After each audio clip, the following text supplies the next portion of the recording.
The big kahuna here, the Lecomte Stakes, Grade 3. Points on the line for the Kentucky Derby. And as always, like just I will take some shots at Fairgrounds every now and then. I will not take shots at Fairgrounds for the field size. Every single time in these 3-year-old races with points on the line, we're getting 11, 12, 13, 14 horses. Lecomte doesn't disappoint with 11 horses heading postward trying to get some Kentucky Derby points. Your favorite, Chip Honcho, draws the 11 post. So we're going all the way out to the outside here with your morning line favorite, Aaron. Who do you like in the Lecomte? This is an awesome race, isn't it? And I don't know if we're going to get an awesome performance or not, but we have a ton of horses in this race that it's like, okay, we've seen something good. Now can we see something, maybe not even great, but just really good, right? And kind of throw yourself in the discussion. You could go a lot of different ways. This is a great betting race. I went with the number 8 White Tiger on top in this spot for Brad Cox. Debuted at Churchill Downs, going one turn, got second, beaten by a very good horse. And then next time out, stretched out to a mile 16th, got the job done. Irad Ortiz rode this horse 2 straight races, both starts, and is staying aboard here. I think that's a good sign. I like the number 8 White Tiger. I think this horse is bred very well to get a mile 16th, a mile and an eighth, eventually, hopefully, if this horse continues to progress. So give me the number 8 on top. I'm sure we're going to talk about a lot of them, though. This is a wide open race. Yeah, it is. And I misspoke. Number 3, Crown the Buckeye, your morning line favorite at 3-1. I don't think Crown the Buckeye will go off as your morning line favorite. No. That's why I just went ahead Thomas, and said the 11 Chip Honcho. This is one of the worst morning lines in the history of racing. Look, I just don't see an Ohio bred who ran third in the gun runner now being your favorite. It's bad. So no, I'm going to go ahead and disagree with that morning line. I will say this is also one of the toughest races to possibly make the morning line. And we have 11 horses. The lowest horse is 4-1. The highest is 12-1. You could make a case for almost everybody in this field. I would have laid minus 180. You were taking White Tiger in this spot. That is just like the Aaron Halterman, like just put it in my veins type horse there with Brad Cox and Irad taking them out after riding this horse twice. Speed horse, to me, the question is like, what are we going to get from Crown the Buckeye? Are these two horses going to go out and are they going to kill each other? Now, we have seen horses go gate to wire in this race before. Specifically last year, I believe you picked like a 26-1 shot in this race last year to go gate to wire. Obviously not getting that same price on White Tiger. 8-1 pipe dream on White Tiger. P.S. Probably going to go off closer to that 4-1, 5-1 range. I'm also going to take an 8-1 morning line horse, and I'm going to bring the conversation back to our gal Cherie DeVoe. She's got a couple in this race. Jose Ortiz rides one, the number 5 Golden Tempo. The other is ridden by Flavian Pratt, the number 7 Mesquite. Guess which one I'm going to. Give me the number 5 Golden Tempo, who Jose Ortiz rides. This is a horse that, like, it's funny because we talked about this in the Silver Bullet Day, where Jose Ortiz chose the veteran horse, the horse that had handled 2 turns, the horse that has proven that they can run at the distance. Everything out the window here when we're picking which horse we think could be a Derby horse and going with number 5 Golden Tempo, who is eerily similar to the number 3 White Smoke from the Silver Bullet Day. One race at Fairgrounds, 6 furlongs, didn't break that well, was able to fly by everybody, looked awesome at the end of the race. This horse wants 2 turns, screaming for more distance, curling by a Bernardini. Ortiz chooses this horse over Mesquite, who is a proven horse at a mile and 16th, making the exact opposite decision of what we saw last time. That makes me believe the Golden Tempo is going to have no issue with the distance. I think this is the most talented horse in the field. I think the question is whether it just clicks in early enough to be able to get the job done here, since this is just the second start and the first time going 2 turns. I don't think I'm getting 8-1. I think I'm probably, like you, getting closer to that 4-1, 5-1 range. I'm happy to take that with Golden Tempo. I think this should be the favorite. I think this horse should be like 3-1. I think I'm going to get a better price than that. I think this horse is no doubt the favorite or the second favorite when you go to post. I couldn't agree more than everything you said. I really like Golden Tempo. I've got that horse in second. I like everything. The breeding is just fantastic on this horse. We're ready to probably run a 1.25 miles right now if there was a race out there for him. The one point you said is the one slight worry that I have.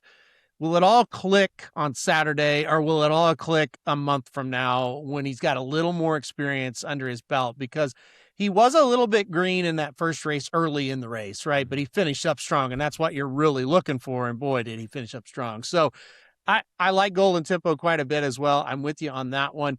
You mentioned we got 2 for Cherie DeVoe. I think we got to talk about the number 7 Mesquite a little bit as well, that Flavian Pratt gets aboard. So if you hear the name Mesquite and you go, man, where do I remember that? Well, he was supposed to run in the Gun Runner back in December and was my pick to win the Gun Runner, actually. Scratched out of the race. I don't know the full story. I don't know what happened, but it was a very minor thing, and we just kept training, and now we're here.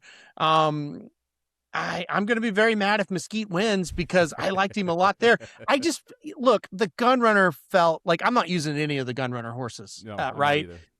It felt like a weak race to me. Yeah. And yes, I thought he was going to win there, but you get comparison, not only the stablemate, but Brad Cox has a couple of nice ones here as well. One that we haven't talked about yet, one that we have, but this feels like a tougher spot. But I am interested in Mesquite. I think he is a good horse that I wish we would have saw him in the Gun Runner because I think he would have won it, honestly. But we're going to see him here. I think he's one. If you can go deep enough, you might get him involved. Yeah, Mesquite, third pick for me. So I agree with you. I think Mesquite makes a ton of sense here. I actually took the other Cox, the 6th and 2nd, Thunder Buck, which we'll talk about in a second here. But I think Mesquite makes a lot of sense. One that maiden special weight at Churchill, I thought very impressively. Had to grind it out a little bit more, like not the same turn of foot we saw from Golden Tempo, but that was also a 2-turn race versus a 1-turn race, so maybe we don't see that same acceleration from Golden Tempo that we saw in the first race there. A horse that ran third to Mesquite was Carson Street, the number 2 horse in this race. So first off, you mentioned the Gun Runner. That's Chip Poncho, that's Crown the Buckeye, that's Quality Mischief, the 1, the 3, and the 11. I am out on all 3 of them. I agree with you. I think that's a weaker race. I think this is much tougher.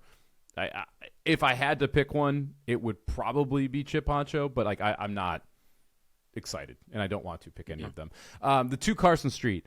I am out on this horse despite an 11th length win last time. Notice that race was supposed to be on the turf. Brendan Walsh started this horse at Kentucky Downs, and then after 2 races on the dirt, tried the turf again. That doesn't instill confidence in my soul that this horse is really a dirt horse. That makes me think that, maybe it's a turf horse, but maybe we think we can get Kentucky Derby points now. So I can't with Carson Street, even though I do like Mesquite. Yeah, I'm with you on that one. I considered Carson Street, but at the end of the day, no, not for me. I don't love horses. And listen, this trend can get broke before, but I don't love horses that it takes that long to break, to break the maiden either. I think that's kind of usually a bad sign. I don't mind 1, but 2, 3, 4 races, I don't know. It's just anyway. But I was with you on that horse. Couldn't agree with you more on the Gun Runner. I hated that race when you were watching it. I hated it. You mentioned the number 6 Thunderbuck. I'm not going to steal your thunder. You said you got him in 2nd. So what'd you like about him? This is one of those horses where I think there are other spots that you could put. Debuted at Keeneland going 7 furlongs, ran into Chip Poncho in that race. Didn't get bet. I thought still ran kind of well, even though we didn't break very well. And then we come back at Fairgrounds going a mile and a 16th, break better that day, and just kind of run away from everybody down the stretch, despite having to steady early in that race. I thought that was just a really nice one. And then you look at Gun Runner by Oxbow, and you're like, yeah, this horse doesn't want to sprint. That's why we started at 7 instead of 6. That's why we went and excelled at 2 turns. I thought that was a really nice step forward from October to December in the 2-year-old season, and now you have an opportunity to take another step forward here.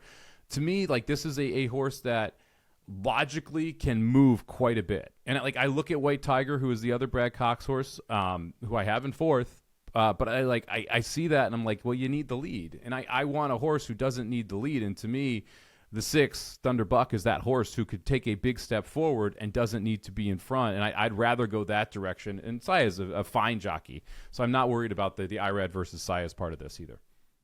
Yeah, I thought the horse was interesting as well. And we had a lot of horses. It's like, okay, we debuted going on short and we ran okay. And then we stepped up going 2 turns and we ran way better, right? And I think that one definitely fits the bill as well. One more I want to talk about. I really want to get your opinion on this one because I don't know what to do with this horse, whether to throw him on or leave him off. The number 10, Stop the Car, debuted, I'll set it up for you here, debuted in a maiden claimer, but it was a high maiden claimer and got the job done. Last time out, went over to Churchill, really improved, I thought, even though he won the maiden claiming race, really improved 2nd out and kind of dusted an allowance optional claimer field. So Stop the Car. I kind of want to use this horse. Am I crazy? Should I leave him off? What do you think? No, I don't think you're crazy. I think the 9 and the 10 are the 2 that you're like, oh, back and forth, right? And then the 9, Aselli ran second to Thunder Buck last time out. Still a maiden, but like that's a really good second. And now we're jumping up into Stakes Company as a maiden and adding blinkers for the race. They clearly think that horse is a bunch of talent. And then the 10, Stop the Car. You mentioned it, $150,000 maiden claimer. That's like a fake maiden claimer. No one's claiming a 2-year-old for $150K, right? Like that's you'd have to have very, very high thoughts. And so it's essentially just a really high-end maiden special weight / maiden claimer race. That was a Keeneland. 12 horses in that field. I thought that Stop the Car looked good in that spot. I thought that Stop the Car looked good at a mile. We haven't done 2 turns yet. That is my biggest concern with Stop the Car is like we're talking about Oselli, who was ran second at 2 turns. We're talking about Mesquite, who has won at 2 turns. White Tiger, who's won at 2 turns. Thunder Buck, who has won at 2 turns. Then you go to a horse which, like, yes, you have a win around 1 turn, but the rest of that race wasn't great. You were 16-1 in that race. Now you're getting a shorter price against a better field here, doing something new. That's what kept me off Stop the Car. I don't hate the idea of using the 9 or the 10, though. Like, I think both are relatively decent uses. I think both float up in price, too. I think you're going to get a better number than the morning line on both of them. Yeah, I think Walsh is, and he's hot right now. I know that. And I just think he knows kind of how to progress a horse along. And I'm with you. Like the maiden claimer, it's always a worry for me when they debut in a maiden claimer race, even as 150,000. But at the same time, you have to be logical about it. That's a good race. Like nobody, like I say, nobody's claiming. It's probably more just we need a spot for him to run than anything else. That's the thing. I don't think. Yeah. 150K, I'm not worried. When you debut in like 30,000, okay, color me worried, right? Because you're either trying to game the system and get into allowance races where you have to have claimer eligibility, or getting into a claiming crown type situation down in Florida or other places where they run those, or you just didn't think the horse was very good. And 150, like, I would love to know the number of horses that have been claimed in Kentucky as 2-year-olds for 150K in the last 10 years. And I bet the numbers you can count on one hand. So it's, or you can't count on one hand because it's 0. So I don't mind the fact that we're debuting there at a maiden special weight. We ask this every week. It's an important question. Number of Kentucky Derby horses out of this field. I will set the line at 1.5. Ugh. Will you go over or will you go under? Yeah, you set the line where it should be. I know. A half would certainly. I think we're getting 1. I'll go over. I've got a little hope for a couple of these. Like a Golden Tempo runs really well, or White Tiger, or Thunderbuck. I mean, the ones we talked about. I'm going to go over. I think we get 2. Okay, that's fair. I think that logically, you think 1 Cox and 1 DeVoe comes out of this one, right? Yeah, that's how you get to 2. And yeah. then if you like, because I don't think Chip Poncho is making the gate. I get it. Like, won the gun runner, but I just don't. I don't like Crown the Buckeye. Not a big fan of Quality Mischief. So to me, if you're gonna get 2, it's got to be maybe Stop the Car. Could be the surprise, maybe. But that it probably has to be 1 Cox and 1 DeVoe that are able to get there. Yeah, maybe Chip Poncho. If he gets 2nd or 3rd, he could sneak his way, back his way into it. You know. I just don't think when the waters get deeper, he's gonna have some trouble. Well, probably Saturday. It's going to be that day. Well, it starts to get, but this isn't like.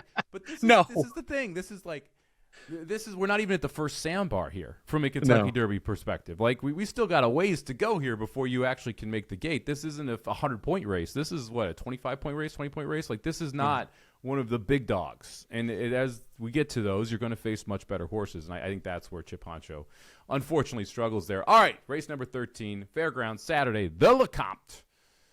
Mr. Halterman going with number 8, White Tiger, 8-1 on the morning line. I will take Golden Tempo, the 5 horse, also 8-1 on the morning line.